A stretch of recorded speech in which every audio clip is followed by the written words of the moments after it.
this type. AI, never let the journey cross me, never let a failure stop me, cause what we talking about, practice, right? Every single day I see a sign, a reason. Ladies and gentlemen, it is your feature presentation. I'm crying. I don't know why you dropped the octave. Feature presentation. Feature presentation. Everybody. DJ it's everything rolling, camera and sound-wise. Let's hit record. Yes, let's hit record. That would be sad. Girl, you done moved the whole table. Just aggressive. Is it counting? 7, 8. Okay, perfect. Yes. We're rolling. We're rolling. All right. All right, people. Thank you so much for coming to our event. I hope those who were here for the planters really did enjoy that. I was very excited that Flower Boys would let us host. Shout out to Mel, shout out to Jazz, shout out to Vincent, shout out to Britt, who's helping us on the camera right here. Yes, Britt. And our podcast producer. Pod producer. Wearing multiple hats. Shout out to Risa. Risa is somewhere around. To your right, Risa in the dark corner. Back here in the corner. Dark corner. Hooking us up with the sound, making sure the mixing board is all good. Yes. But we've got a very, very special panel of folks here today, y'all. These ladies are pioneers of women's basketball that some of y'all might have never heard of, but you should, and that's why we're here today. We're joined by Miss Charlene McWhorter. Hey, how you doing? I'm doing just Can you tell fine. us your position? Like, well, Where did you play? Where did you go to college? yeah. Okay, I'm an HBCU girl. I went to Albany State College, then University now. I played forward in college, and I played forward and center in the WBL. I know that's right. All right. I played team to play. Now in the middle here we have Miss Liz McQuitter. Hello. Thank you for joining us. Where did you hoop and play your I college? am from a small town in Texas. Girls basketball has always been big in Texas. Rockdale, Texas. I went to a junior college, Temple Junior College, where we won the first junior college national championship. All right. NCAA. And then I transferred to UNLV, where we were the first recipients of Title IX scholarships. We started the program. Someone you might know, Renee Brown, also went to UNLV. And Renee was on the team prior. They didn't have scholarships, but we played together the next year when Title IX kicked in. It took a while for it to kick in. I played for the Chicago Hustle in the WBL, and I was a guard. And Miss Char also played for Chicago. I did. Well, she needs to go back because she was a traveler. I was definitely a traveler. I got drafted by the Washington Metros that lasted from September until November. And then I got picked up in the first round of the dispersed draft by the Milwaukee Does. After the Does, I was literally taken from the Milwaukee Does and brought to Chicago. That's where we met. These two ladies, and our friendship has been bonded since then. And then Adrian and I roomed together when I got traded the third year of the league to the St. Louis Streak. So I made my rounds in the league. She was a traveler. I was. And you just introduced a little bit Miss Adrian Newell. Thank you so much for joining us. Can you tell us? Thank you for having us. Yeah, can you tell us where you're from, where you played your college ball, and where you played? I grew up in Kansas City, Missouri, and I went to University of Kansas. I was Marion Washington's one of her first Title IX scholarship recipients. WBL, I played for Chicago Hustle for a little while, and then I went on to St. Louis Streak, where I was named All-American and All-Star. Can I add, Adrian is still the second all-time leading scorer and rebounder at University of Kansas, only behind Lynette Woodard. Wow. Yeah. But she owned the record before Lynette. And Charlene is an HBCU All-American too. Yes. HBCU. I was an A&T. Yeah, so she Okay. Okay. All right. But as y'all can see, these ladies, obviously, they've made their mark in the women's basketball space. And we wanted to give them their flowers here today, their assist. But a little backstory about the WBL for those who might not know. It's a league that started in 1978. The first game was played in 78. Lasted until 81 when the league folded. We'll get into that hopefully a little bit later. But started out with 8 teams. And at one point, and correct me if I'm wrong, there were 17 teams in the WBL. By the third year, there were seven. All did not last. The league ended with 14, but it grew as Expanded. to 17. As much as 17 teams. So you look at where the W is right now. A lot of similarities. Everybody's like, oh, we've got too many teams. Well, listen, A lot of similarities. we had the first league in the history of women's basketball in the U.S. got to 17 teams. We have 8 sister cities. Chicago Hustle. So Chicago had a team. Dallas, Houston. The Houston Comets won the first championship, but Houston Angels won the first championship. Yep. So there's some trivia for you. Minnesota Phillies. Help me out, y'all. San Francisco. San Francisco Pioneers. We just came from the Valkyries, just honored us out there for that's a wild crowd. And I'm leaving. No, I mean in a good way, on the best. And New York. So those are the sister cities. I heard someone say the other day, and one of the things we really want to stress is getting accurate, inclusive information. And I heard someone when they announced the expansion of the team in Philly, that they haven't had a pro team since the ABL. And I was like, no, because I left out once the Philadelphia Fox came into the league in the second year. So that's why it's so important, because when you listen to a lot of the broadcasts, and it's just because they don't have the information. And that's what we need to do, we need to get you the information. Yeah, we need you, China Robinson. I said, no, I'm a fan. I'm a fan. I saw you and I was like, I've been trying to get in touch with you. And I'm a fan, so that you have it, because you don't know what you don't know, and you don't know if nobody's shared it. So that's not a dig, LaChina. That's like, we're going to get you that information. Okay. We love you. Well, we thank you all for being willing to share your stories here with us today. So let's dig into it a little bit. Okay. Each of you came to the WBL on your own merits, in your own way. How did you get recruited, or how did you find out about the league and end up on a roster? Let's start with you, Shar. Okay. Well, my plan was already set to when I graduated from college in 4 years, because I came from a single parent family. My father passed away when my mom was pregnant with me. So I had the opportunity to come to college because of Title IX to get an education. My desire was to graduate in 4 years, which I did. And that's right.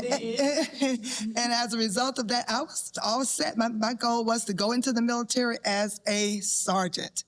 And then all of a sudden, I heard about this WBL. Yeah, I heard about the WBL. And once the WBL, I was drafted, and everybody just encouraged me. This is a grand opportunity for women's basketball. Do not miss out on this opportunity. You must go. And my college coach was a big advocate for Title IX. And so she said, you'll never be the first one. This is the first women's professional basketball league. You gotta go. And if you knew my coach, I was gonna go. And I went. And I How about you, Nana? I was saying I should have started, because I came in the first year and these two came in the second year. So a totally different perspective. So somebody said the other day, inaccurately, a guy that wrote about us, and he said, oh, they had those dreams. We didn't have dreams of playing professional basketball. We didn't have dreams of playing collegiate basketball. Title IX came along when we were in high school. I didn't really find out what it meant until I got to junior college. Fran Garman was my junior college coach, and she is a Hall of Famer. If you don't know that name, you can look it up. She's a trustee, founding member of the Women's Basketball Hall of Fame and the WBCA. And so she told us about Title IX, and she had been recruiting players before Title IX. So we weren't thinking that. Karen Logan, and that's a name I want you to know and honor, because she gave us the 28.5-inch ball that is in use today.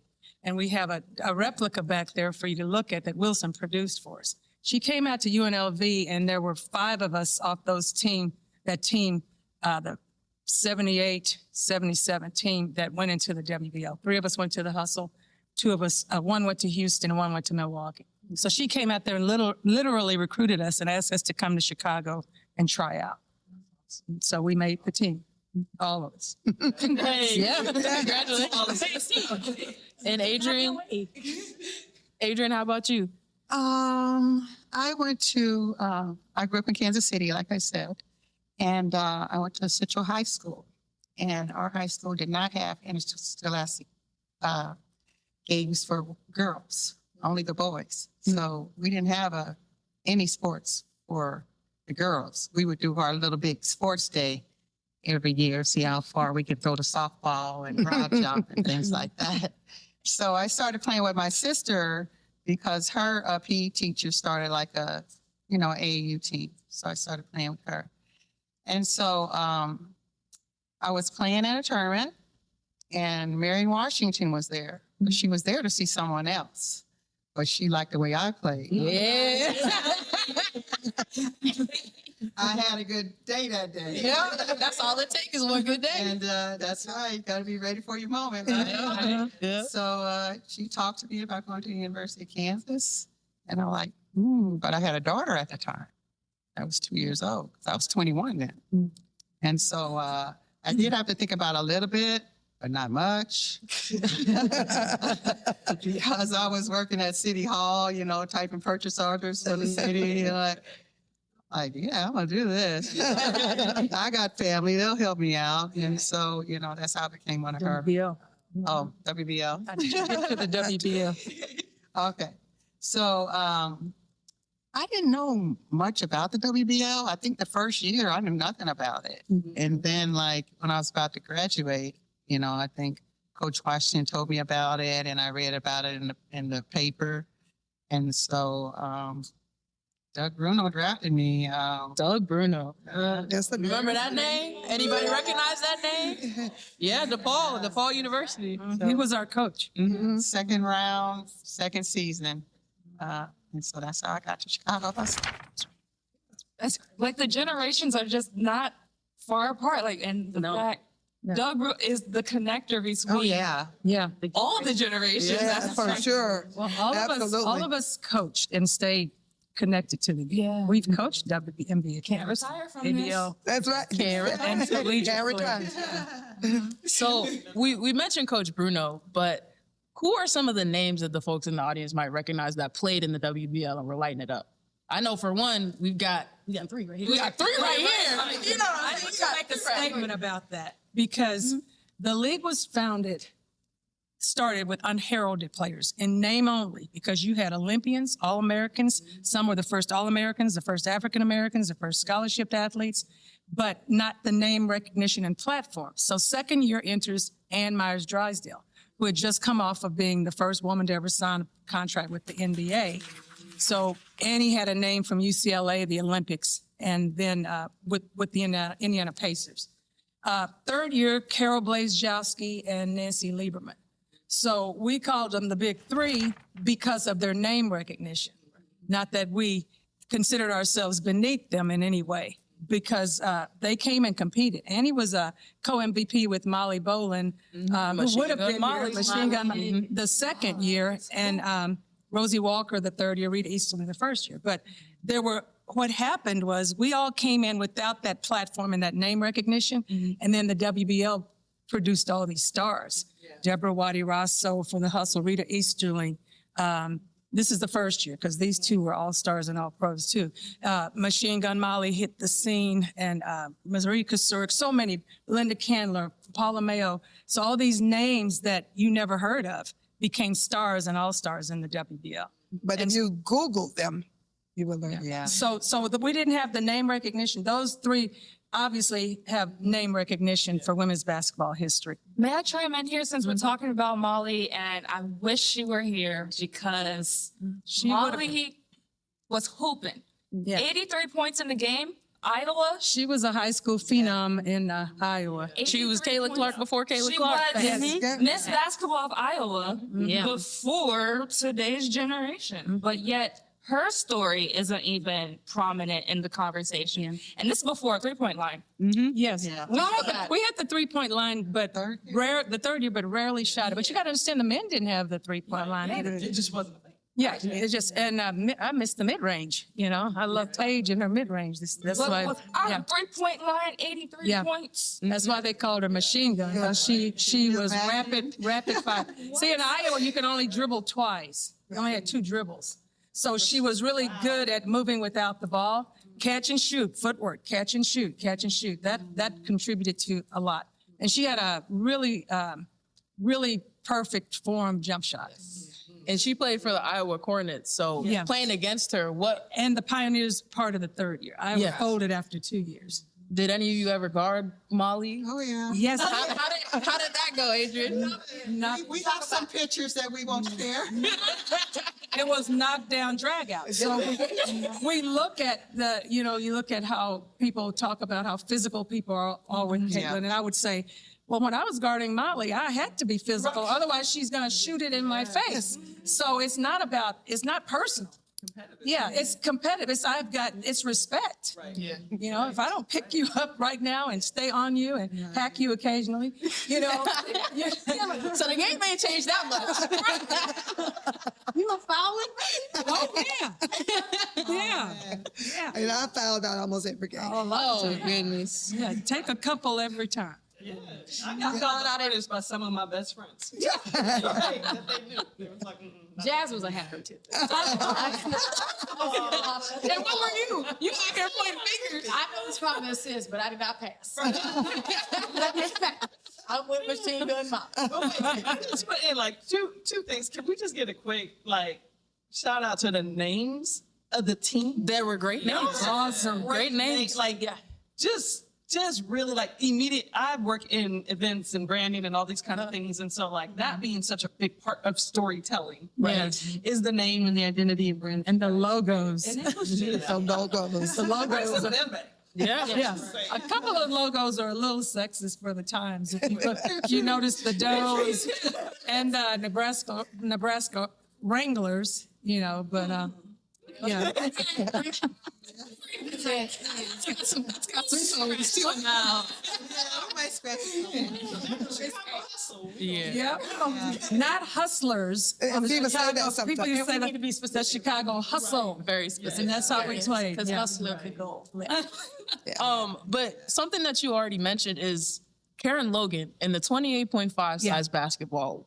When she decided to implement that into the game, how did that change the way you all played? Because we still use that ball to this day, so something must be going right. Can I give another shout out to her? She's still alive and well in Utah, in her 70s, and walked away from the game feeling that she was forgotten, much the way we feel. And she has been. So every chance we get, we amplify her, we speak her name. Lucky to be standing here with the best known ball players in the country. Karen, the Chicago women's basketball has arrived, and it's beautiful, and this crowd has been very enthusiastic. They love it, and so do I.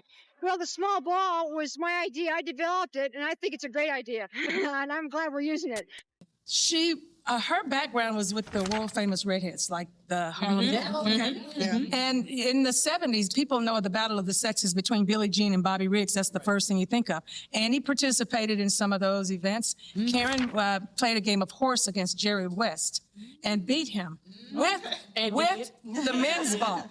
With the men's ball, because we all played with the men's ball up to the WBL. Yep. And so in doing so, she was thinking if the ball, everybody alters their equipment. The volleyball net, the golf clubs, the tennis racket, all women's sports alter their equipment. So why not make the ball smaller to fit the woman's hand, which is, we have large hands, but on average, that better to heck, on average are smaller than men. And so her rationale was the ball handling will improve, the passing will improve, the game will be faster, and shooting range will improve. Is that not what you see today? Yes. And so now we got a great clip of Shar. Now you have that ball and you're able to throw the outlet better. First, just picture the men's ball, the difference. Okay, the rebounder here. You're able to control the rebound better. And the game was faster. The ball handling was better. And the shooting, if you couldn't shoot with the other ball, you couldn't shoot with this one. You was out of luck. But it helped your range. And so that was her rationale. And she took the idea to Bill Byrne, who was the founder of the WBL, took it to Wilson, who produced it.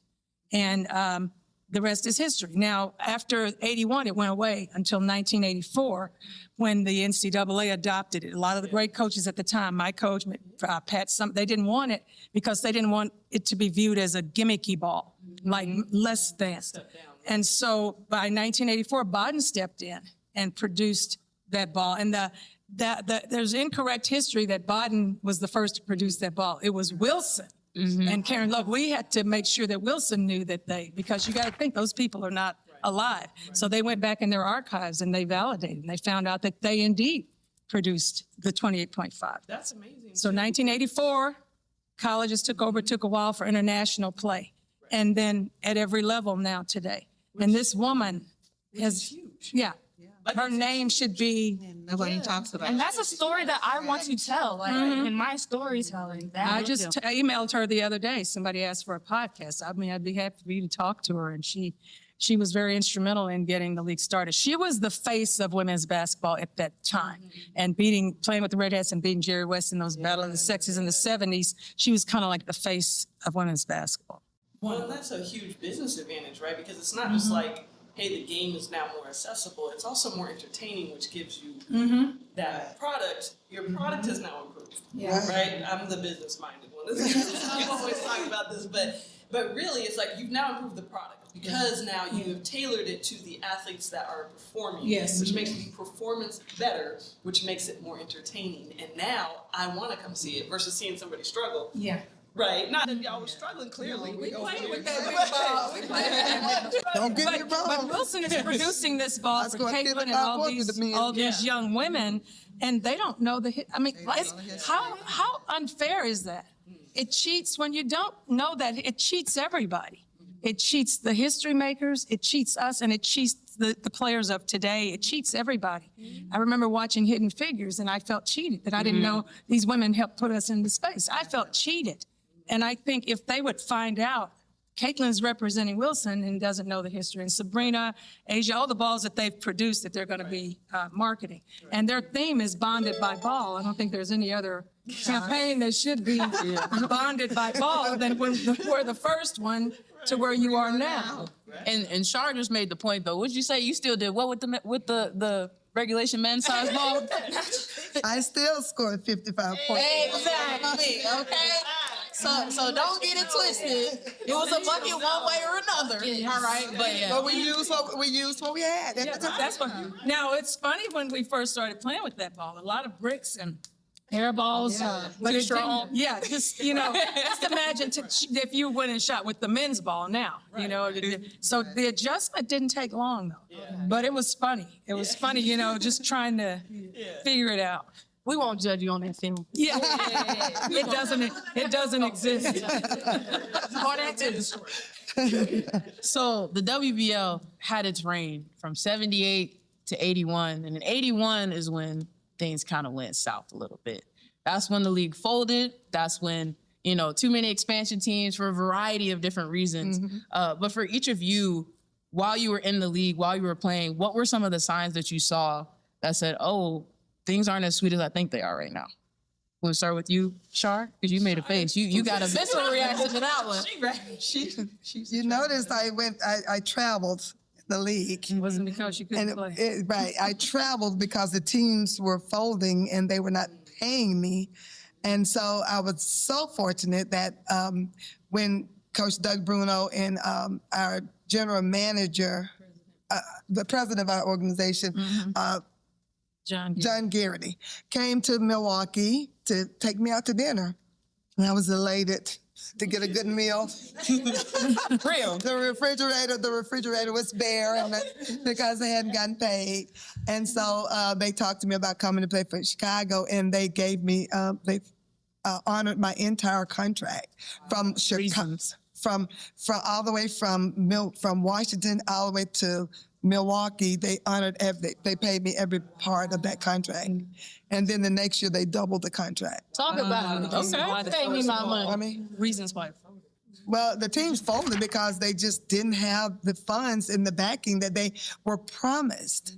I just loved the program, the way that the coach and the general manager of the Washington Metros, his vision was on point. He used to be assistant coach for the New York Knicks, so he had a lot of professional basketball experience. And then he coached at Morgan State there in the D.C. area. And so his vision was very much on point, but the promise of backings did not come through. And so that was what caused the team to fold, the financial support. Okay, you understand that the team was $50,000 to purchase the team in the beginning. they were getting people who may have had that money but didn't have deep pockets. Okay, so the other factor was maybe growing a little too fast. Second year you go coast to coast. We had that Midwest, South, right? And they all of a sudden go all the way to San Francisco, and they were traveling all over the place. The third thing, and I think this is important, it gives me an opportunity to shout out to Chuck Shriver, who was our general manager, who is 86 years young today and still and has so much history, and so much history because he used to work with the Bears, the Bears, the Cubs, and the White Sox. So you've got a person coming over there. Doug always said, Chicago's a sports town. So when we enter the hustle and the Bulls were losing, the White Sox, the Cubs, everybody was losing, and then we were a winner. So because it's a sports town, no, we were winning. Because it's a sports town, our fan base grew, but that was very meticulously worked out by Chuck Shriver. He brought the media in. He did, I want to say he did so many things that are done today with fan engagement. He was just ahead of his time, but he had the experience with them. So I'm saying all this to say this. He went to Bill Byrne, the founder, and said, these teams aren't marketing the way they should. And Bill said, well, go out there and show them your plan. He did so, and this is from him, but they didn't listen. So you got growth too quickly, the people not having deep pockets, and marketing. And is that not the same thing today? So Chicago was successful because they had the funding and they had the marketing. San Francisco was successful. They had the funding, they had the marketing. If you could look at the teams that were successful, it was because of that. Iowa was successful because they had the funding and the marketing, even though they voted third year for different reasons. Just a bit of trivia, the owner of Iowa, George Nissen, invented the trampoline. Okay. Yeah, so he was the one who bought the Iowa Cornets. You've got enough. I'll get you something. To listen to every minute of the remainder of this conversation. Yes. I got something for you. Questions? Grab a bag, grab a bag. Grab a goodie bag. Thank you for coming. Thank you. They need to give her that press release. Like this with Coach Washington and other people during my career, so I've been able to piece it together. This is a whole nother level. Thank you, China. Bye-bye. Adrian, what was your experience with kind of seeing the writing on the wall in the WBL? I was actually kind of in the dark because I didn't notice all the things going on until later that people weren't getting paid, not until the end, because I got paid in Chicago. When I got traded to St. Louis, I got paid there, and I didn't hear of any issues with the team. I did go to California Dream for a little while, but I got hurt and came back to St. Louis. They wanted me to come back, even though I had left. And they took care of everything. They took care of my surgery. I didn't get hurt there. It was that expansion. They took care of it. It was that LBA expansion team. Not the Breeze. The Breeze. California Breeze. Yeah, and that's so the LBA ran corresponded with the WBL. They came in a competitive league in that third year. That's another problem. Yeah, so they were coming after those teams folded. They said, let's go get a league. And they had a short life. Yeah. And that's kind of what's happening now. You hear about, we're going to start this league and we're going to start now, this league. Yeah. We have someone's going to start another WBL. But I think it's different because it's not the same type of schedule. Like Athletes Unlimited, we have a great relationship with that. And I can tell you, those players that played in AU, Alicia Gray, who else? Sid Colson. Sydney, my favorite, Natasha Cloud. They playing in that league, we watched them have great seasons, and it really helped them. And then Unrivaled, of course, that's great. And then there's a new league is starting up. Donna Giles-Orender, who played for New York and New Jersey and Chicago, but she was the second commissioner of the WNBA. That's a whole nother point we want to talk about, how we were showing up in so many different places along the way. And so she's starting a league called One Shot. But it's more, Upshot, yes. And so it's going to be more like a developmental league. And that'll help a lot of these young women who don't make teams and don't get those opportunities. So it's a little different now because these leagues fuel them. Yeah. And speaking of Donna, I mean, Nancy's now one of the announcers for the Dallas Wings. You've got her. You've got Muffin McGraw, who then coached at Notre Dame. There are so many WBL Annie Myers players. was first. Yeah, there are just so many names, so many people who played in the WBL and who, like you said, then went on to make their mark in women's basketball in other ways. Are there any other shout outs you want to give? Because we want to make sure. Ann Myers was one of the first. If you go back and look at the footage, she also called the Olympics and was one of the first at ESPN. So that's you go back and she was before all of these women. Yeah. And Carol? Talk about Carol. We did not talk about Carol Blaze Blaze. became a general manager for the New York Liberty. Yep. Yep. So Annie was a VP of Phoenix Mercury too. She was also general manager of Phoenix Mercury. WBL fingerprints all over, literally everywhere. So a lot of people, you mentioned it earlier, are taking for granted that a lot of these WNBA cities already had teams prior. In what you've seen in the rollouts for these expansion teams, what would you like to see them do to pay homage to those prior teams? I first would like for them to know about it. Right. Because if the WBL, until you recognize it, I just don't understand why it's not recognized. You know, it was the first one. It was a viable league. Yes, it was. And then we also honor those who tried after us. LPBA, WABA, which went congruently, WABA, NWBA, then the one where the ladies had the tight shorts, LWBA, WBA, you know, I didn't like WBA, ABL, and then WNBA. Now, these are the recognized leagues. But you have to honor them for trying, chipping away for over that 15-year stretch when we folded until the ABL.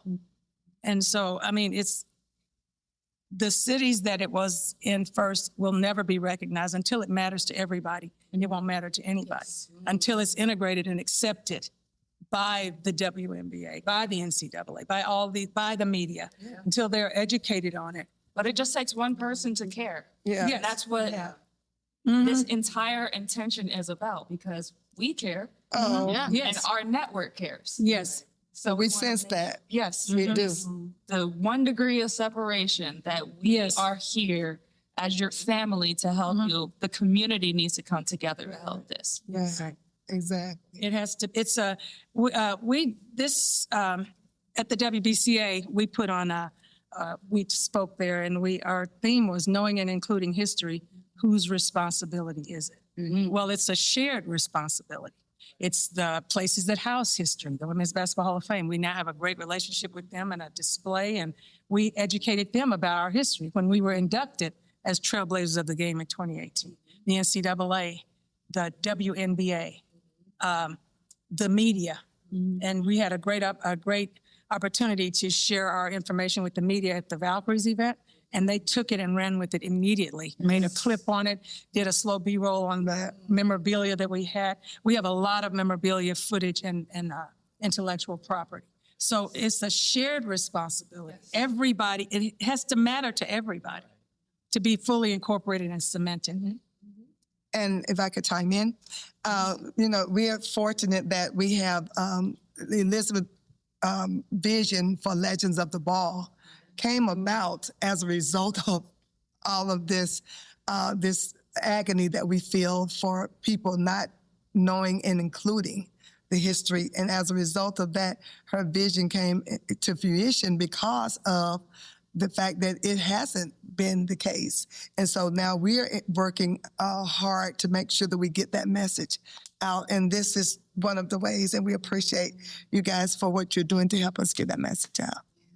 Yeah, that was one of the comments we were going to make with, you know, obviously I studied you guys for years. It's like, oh, we've got to talk about how we met. If I get an opportunity to meet them, and then I see this minivan pull up in Dallas, and literally 5-6 women just roll out of in their purses on a mission. And I'm like, I think that is Legends of the Ball. Sure enough, they were at every event. You are talking about the most active, and it is so appreciated to be this active and share your story. And we talked about this offline, about you guys not getting weary in your work. We got y'all. This right here, I love that because we got you. We got you. You got a lot of former players. I'm telling you that once this goes out, the movement starts. Yes. And the fact that I think it's great. What inspired me is the fact that you guys with Title IX, it wasn't just about it starting. They had to hold the line for us. Like nobody wanted it to happen. So it's not just accepting it; it's holding the line. Like, yeah, we're coming. If you played and you were a teammate like that, that's our teammates that held the line for us to have these opportunities, and they did that for us. So we owe this to you. You have no idea. We owe this to you, and it will be done. I'm telling you, it's done. It's done. Can we get a quick round of applause right here? We not done, but just for the moment. You know what I'm saying? Just for the moment. A moment for the movement. That's it. A moment for the movement. Boy, they so We like to say we opened the doors and kept them open. Yeah. We didn't just open, we kicked them in, burst through them, and right kept behind and kept it open for y'all to come on. Yeah. In those moments when you were in your first seasons in the league, knowing that before you didn't have professional aspirations because there was nothing to aspire to, knowing that you were the pioneers and the trailblazers, what kind of fortitude internally, personally, individually in your own lives did it take to take the court and believe in yourself and know that there were people who were rooting against you? There were people who actively didn't want the WBL to succeed. When you were stepping foot on the court every single night, what was your mindset and how did you do it?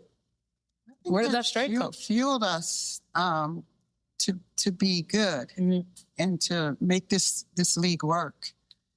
Because we did get a lot of negative press. I mean, we can bring you some articles. We seen the clippings. We seen the clippings. Yeah, we seen the clippings. So we were determined that this was going to work, and we never saw that it would end in 3 years. But yeah, we were there for it. And we were ready to go. We were ready to do it. And we played hard, and we wanted it to succeed. I think in the beginning, we were just happy to continue to play. Yeah. You have a love affair with the game, and the love affair continues. And so you have an opportunity. But it didn't take long to realize this was bigger than us. I mean, it happened really fast. Yeah. And I think one of the things, having played in Chicago, was the fan base. And then let me say this, because this is what our new catchphrase: what's old is new, what's new is old. People talk about, oh, little boys want her autograph. Little boys wanted our autographs. I mean, that's not new.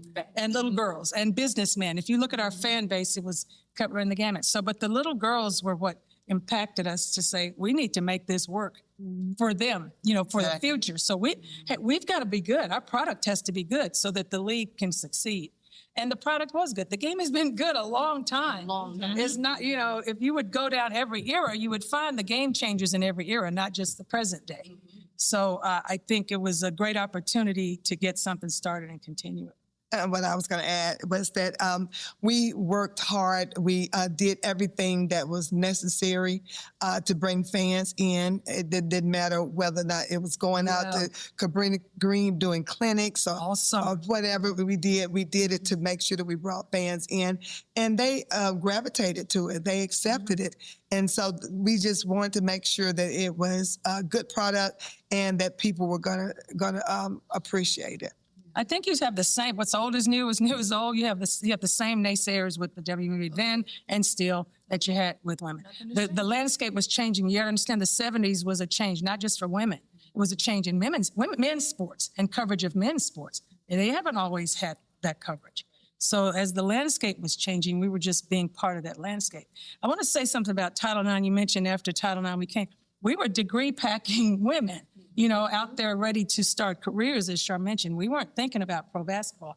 Our body, we have doctors, lawyers, every career there is that played in the WBL. But I have to say, I think the most impactful has been the coaching, because we all coached. I coached 32 years. 30 plus. Yeah, and our board has 150 years of coaching just on our board. There's over 1,500 years in the whole WBL collective body, almost 400 women, and so many of us coached. But we have all professions, and the empowerment and the things we did, it goes beyond basketball. It goes beyond sports. Absolutely. And I just have to say that, coupled what Benson said, we have a duty to say thank you for the perspective of worthiness. Because for so many of us, Say that one. Like, yeah, repeat that. I don't think that people heard you. but thank you for the perspective of worthiness. Because truly, not just as women who want to try to do something strong with our bodies, who as little girls who just had aspirations, who has, for many of us, might be the first in our families or in our communities or in our neighborhoods, but knowing that there was somebody else somewhere that at least let us have the perspective that we were worthy of trying. Even if we don't get there, like that is something that is irreplaceable. You talk about coaching. That's the number one reason I coached, but you didn't have to coach me for me to feel that. And I was the first in my family. And it's like, but that opportunity is because of folks like y'all and because of the efforts and because of trying regardless of the naysayers, the doubters, the all of that. Like you just said, that fortitude to keep going, it made us have an opportunity to even sit here right now. For everybody in this room to even sit here and just say, we're worth being here. We're important enough to be heard. The fights we're fighting today are just because you've broken through that first barrier and now we get to attack new ones. So just thank you for that. You speak like you know, Dr. The rest of this. We can go. You know, Dr. King has a famous quote about don't let anybody tell you that you're not worthy. And y'all can look up the quote. I don't know the full quote. I had it written down, but he talks about knowing your worth. You know, among so many other things that he's done. I would say as coaching, I think for us, our players who became our daughters, and they are still in our lives and the impact and the ripple effect.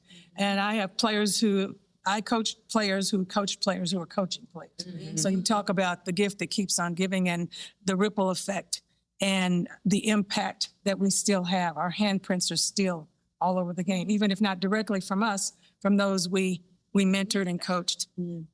And speaking of your coaching expertise, you all got excellent basketball IQs. That's a given. If you got 30 years of coaching experience and you play professional basketball, I don't think we need to, we don't need to interrogate that. When we talk about, you mentioned it, that the game has changed in every single era it's existed in. How was it changing while you were in the WBL, and what changes have you seen recently that you're excited about in the game in terms of how it's played? Well, I'm not too excited about the lack of post play because that was my position. I'm not too. You a tweener. You a tweener. And you would love to have her to pass the ball. Not true. Can't rebound. She would go get it. Don't rebound. You know, so, but I still do basketball camps during the summer. And that's 68. So I did a camp last week, week before last, and I was supposed to do one this past week, but I didn't because we had another event going on. But I relish the opportunity to teach young people how to play the post, and that's always where they want to put me. Shar, you're going to teach post moves. Shar, you're going to teach post moves, and I appreciate it, But I've seen that they've kind of done away with most of that. I would love to see them get back to it throughout the league. The post players setting picks on the wing, out on the perimeter, and that's basically what they're used for. And then sometimes they roll to the basket, sometimes they don't. The wrong way. They roll out, And so, Does anybody open to the ball? I really would like to, because really and truly, what it does, it opens up the game for the guards as well. And having coached, I had some pretty good post players in my coaching career, and they bought into that if the post player gets collapsed, then that opens it up for the guards, So, and I had some pretty good 3-point shooters and perimeter players as well. So I would like to see more of that come back. Shout out to the post player. I ain't gonna lie though, as a 5'5" point guard getting hit by one of them posts, effective. Very effective. Liz, how have you seen the game change? I think they get better younger. To me, that's the biggest thing. And that's with the development of the game. They use the programs like that. But I will say I'm not all crazy about sometimes the AAU, because as a coach, we recruited players that were AAU. I think you have a lot of trainers and they train, but then Trainer industrial complex. You bop, in, out, shoot, footwork, but you don't have any moves to get open at the wing. Or, so the training versus teaching the fundamentals and the skills.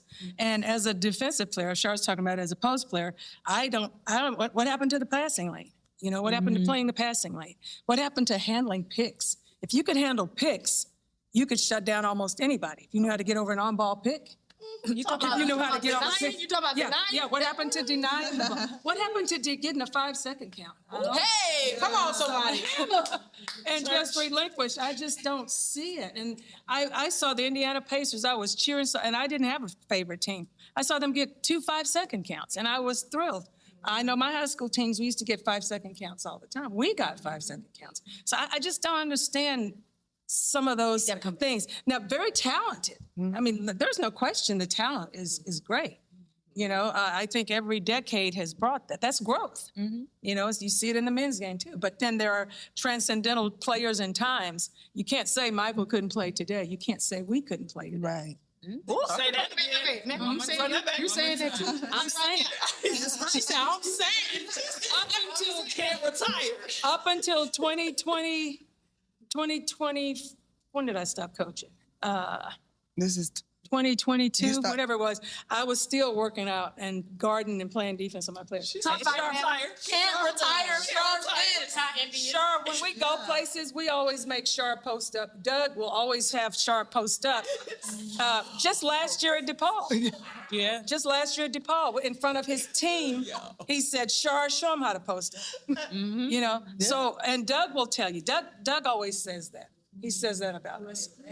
Yeah. And he should know because he never left the game. Right. And he just retired, and we hate to see him go, but he just retired. But he's seen a lot come and go. Adrian, how about yourself? We got the post perspective here. We got the defensive player perspective here. What would you like to see, or what do you like from the game? I was a defender who occasionally had. Well, I have to agree with Char because believe it or not, I played post. Oh, we believe it. Hey, we believe it. She believed it. And 5 8 1/4. I played post at 5 8 1/4 as well. Yep. Golden records. Played multiple positions.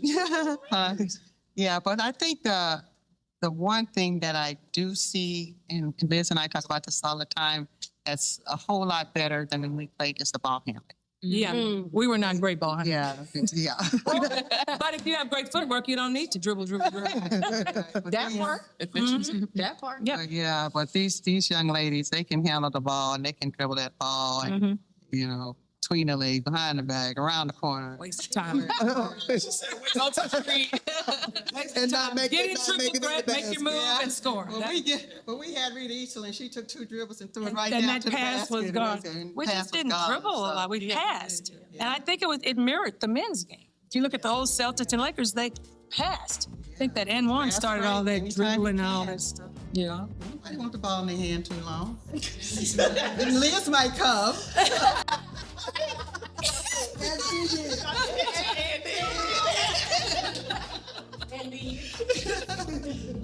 Oh, wow. Goodness. Well, y'all, Those were some fun times. yes, this has been a fun time. Our friendship. Oh my God.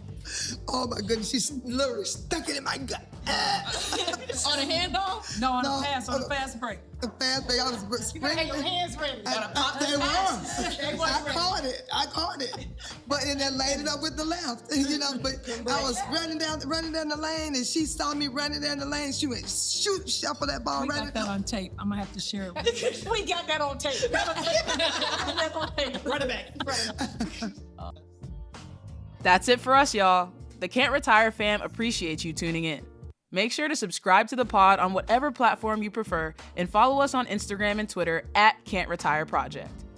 Sideline Stories, a Can't Retire from this podcast, is produced and edited by Melanie Page, Brittany Brown, and Misha Jones. Our hosts are Misha Jones, Melanie Page, Jasmine Dallas, and Tanisha Benson, with special guest host Lindsay Allen. Thanks for listening.